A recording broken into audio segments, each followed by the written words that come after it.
Alhamdulillah, ku syukuri semua. Terima kasihku ya Allah atas indahnya hidup. Alhamdulillah, ku syukuri semua. Terima kasihku ya Rabbi atas rahmat dalam.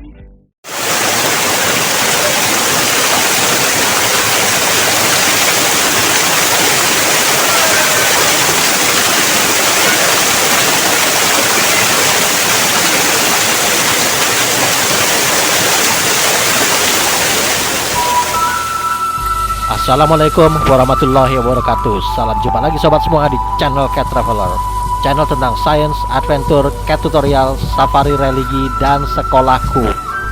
Ya, sekarang masih bicara tentang Nataru 2022 Lombok ya. Tapi kemarin sempat diselingi konten science yang membahas tentang dilatasi waktu pada film Interstellar. Sekarang kita lanjutkan pada edisi ketiga Adventure Lombok. Sementara untuk konten sains tentang pro kontra sains akan dilanjutkan setelah semua edisi Adventure Lombok ini selesai. Oh ya, saya ingin menegaskan lagi ya bahwa misi dari video-video adventure saya lebih banyak dokumentasi yang bersifat personal ya. Jadi tidak khusus mempromosikan tempat-tempat wisata, alias cukup banyak ya selfie-selfie. Nah, pada edisi yang lalu saya sudah nge-share tentang Kampung Sade yang dihuni oleh suku asli Lombok, yakni suku Sasak. Pada video ketiga ini saya akan share ya beberapa tempat wisata yang saya kunjungi selama 4 hari di Lombok. Oke sobat semua, mari kita saksikan sama-sama.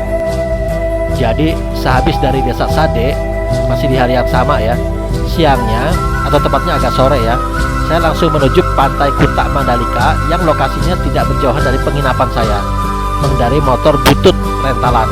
Jarak dari desa Sade ke Pantai Kuta itu nggak jauh ya, itu cuma sekitar 7,5 km. Pantai Kuta adalah salah satu ikon wisata pantai di Pulau Lombok, Provinsi NTB ya, Indonesia. Pantai ini memang indah ya, terutama karena pasir putihnya. Pantai Kuta sendiri sudah dikenal sejak 1970-an. Namun sayangnya transportasi ke sini memang masih minim ya, khususnya bagi kantong seorang backpacker. Mobil travel memang banyak di sepanjang jalan wilayah ini yang menawarkan paket-paket wisata Lombok ya. Tapi karena saya adalah solo backpacker, ya nggak mungkin saya nyewa mobil itu sendirian ya, karena harganya akan sangat mahal. Jadi kendaraan utama seorang single backpacker di sini di Lombok ya, itu apalagi kalau bukan ojek ya pasti sangat menguras isi dompet ya. Ya apapun legendanya, yang pasti pantai ini memang sangat indah ya dengan pasir putihnya. Saya layar-layar di sini ya cukup lama, sekitar 1,5 jam. Pada hari kedua, destinasi adalah Curug Benang Stokel dan Benang Kelambu yang terletak di Lombok Tengah. Ya cukup jauh ya kalau dari penginapan Tarain. Jadi saya harus pindah penginapan ke Mataram. Parahnya, karena tidak ada angkot, maka saya terpaksa ngojek. Ya nggak langsung ke Mataram yang berjarak 50 km. Itu tarifnya berapa bro? Makanya saya terpaksa estafet. Saya ngojek dari penginapan di Kuta ke bandara dulu ya, sejauh 17 km. Itu aja biayanya udah 60.000 plus uang masuk bandara 10.000 ya, jadi total 70.000. Kalau naik mobil travel biayanya tuh 100.000, itu pun nggak bisa sendirian ya. Benar-benar nguras isi dompet dan tidak friendly banget ya bagi ukuran solo backpacker. Kalau rombongan sih bisa rame-rame naik mobil travel ya yang bertebaran di sepanjang jalan ini. Dari bandara baru gua naik Damri ke Mataram, jaraknya cukup jauh, sekitar 35 km. Yang kosnya pasti nggak semahal ngojek ya, yakni Rp35.000 saja. Nah kemudian dari Pul Damri Mataram, gua naik ojek ke penginapan yang udah gua booking secara online ya. Jaraknya cukup dekat, cuma 5 km. Tarifnya Rp20.000. Ya ini adalah penampakan penginapan gua di Mataram. Nggak pakai lama, begitu naruh tas dan barang berat lainnya di kamar yang disediakan, gue langsung cabut ya ke destinasi yang sudah direncanakan, yaitu ke air terjun Stokel dan Benang Kelambu di Lombok Tengah. Naik motor yang gua rental dari pemilik hotel dengan tarif Rp60.000. Ya motor yang gak kalah bututnya ya dari yang kemarin. Curug Stokel dan Benang Kelambu berlokasi di kaki Gunung Rinjani, tepatnya di desa Taratak, Lombok Tengah. Kedua curug ini berada di satu kawasan yang sama, hanya terpisah jarak sekitar ya 1,5 km kan. Jadi satu tiket itu untuk dua tempat ya. Harga tiket untuk wisatawan domestik adalah Rp10.000. Kalau mancanegara bukan cuma lebih mahal, tapi juga kudu pakai pemandu lokal ya.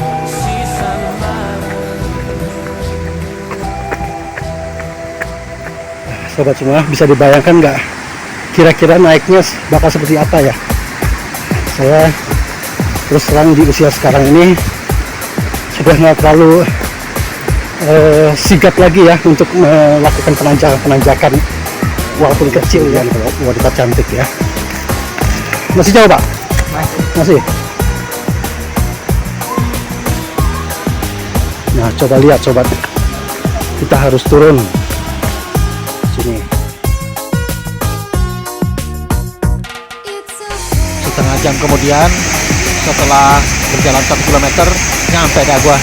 Ini namanya air terjun Stokel, jadi belum ke Benang Kelambu ya.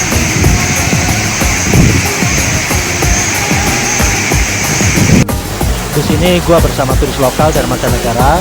Panoramanya kita lihat bagus sekali ya. Penelitian gua selama setengah jam hiking, naik turun, berbayar lunas.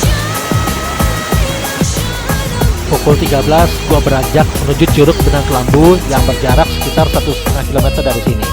Ya tentu saja melalui perjalanan hiking juga ya, yang naik turun berat. Ya, sobat bisa lihat tangga yang cukup curam ya. Ini adalah tangga menuju air terjun yang satu lagi, yaitu Benang Kelambu. Wah, ini tangga juga 1,5 meter ya. Begini. Nah, saya cukup letih ya, lama untuk nanjak-nanjak seperti ini lagi. Tapi harus saya lakukan ya. Sobat bisa lihat wajah-wajah letih saya. Perjalanan masih panjang, Bro.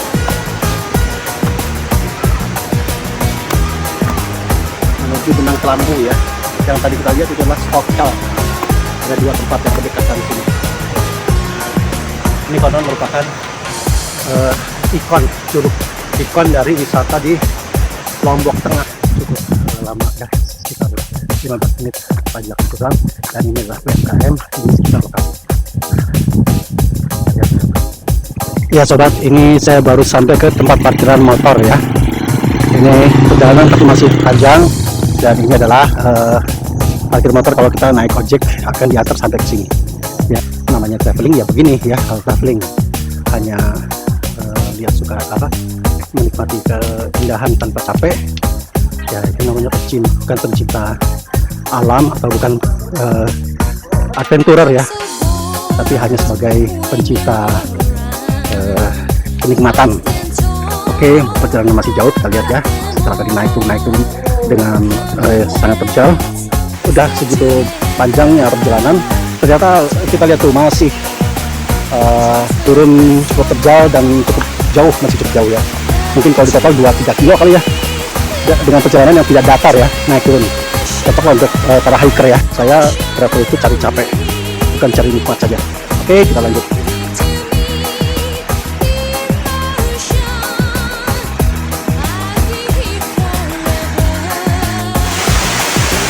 Ya sobat, saya dari kejauhan kita sudah mendengar suara merdu gebetik air terjun ya. Inilah kita lihat dari kejauhan sobat, bisa lihat air terjun yang jadi destinasi utama saya ke sini, yaitu Benang Kelambu. 1,5 jam tadi ya saya jalan, 1,5 jam atau 2 jam, nanti biar saya kabari lagi ya. Lihat ini ya, ada undakan-undakan yang sangat memukau.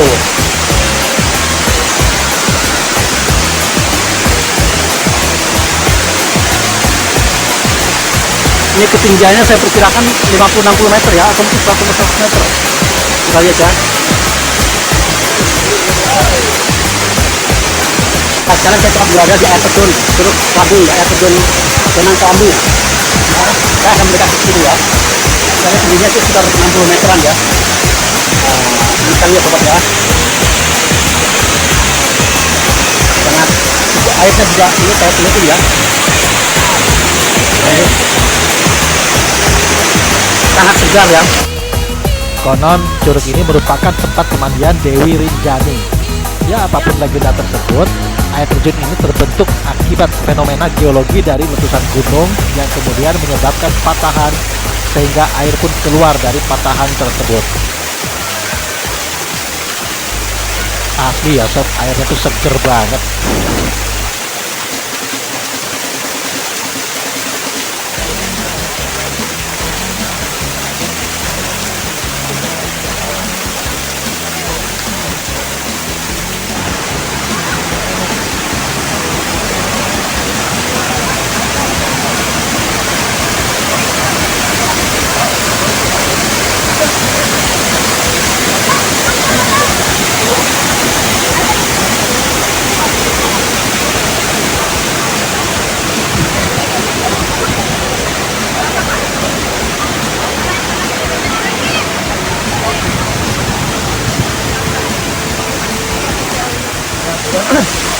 Sudah waktunya saya pulang kembali ke asal ya. Sekarang waktu sudah menunjukkan pukul 2:15. Artinya saya 1,5 jam lah ya di tempat ini, Warawiri dan Sukabumi. Dan sekarang coba siap ya untuk perjalanan balik ya. Mengerti ya? Usia saya tidak bisa dibohongi. Itu padahal perjalanan masih panjang, baru 10-nya. Perjalanan masih panjang ya, saudara. Ini masih panjang. Saya harus mengingat umur ya. Oke, ya, tidak mau terpulang lagi atau kondisinya gitu. Aduh, kita akan ya. Ayo, terus vokalnya gimana? Ayo Pak, semangat. Kamu baru datang semangat. Iya, semangat. Iya dong. Oke sobat, dengan demikian maka kunjunganku di Geopark Rinjani Desa Taratak Lombok Tengah harus kuakhiri. Waktu sudah menunjukkan pukul 14 dan semua sudut tempat ini sudah kutelusuri. Aku suka dengan tempat-tempat manapun yang membuat aku merasakan kebebasan, berkelana, mengembara ke tempat-tempat di mana aku bisa melihat dunia secara bebas. Aku suka hiking, trekking, adventure, atau apapun namanya. Tempat ini begitu indah dan sunyi, serasa di ujung dunia, di mana tak seorang pun yang bisa menemukanku. Jangan katakan bahwa dengan berkelana ini maka hidupku lebih enak dari kalian ya. Kalian yang lebih enak ya, kemana-mana, bahkan ketika tidak kemana-mana pun kalian selalu bisa setiap saat bercengkrama dengan keluarga kalian. Aku tidak bisa melakukan itu ya. Kalian melihat kesenangan orang lain, tapi tidak menyadari bahwa kebahagiaan itu justru berada pada orang-orang dekat Anda sendiri ya. Oke, sampai jumpa lagi sobat semua. Saksikan kelanjutannya pada edisi keempat. Assalamualaikum warahmatullahi wabarakatuh. Alhamdulillah, ku syukuri semua. Terima kasihku ya Allah atas indahnya hidup. Alhamdulillah, ku syukuri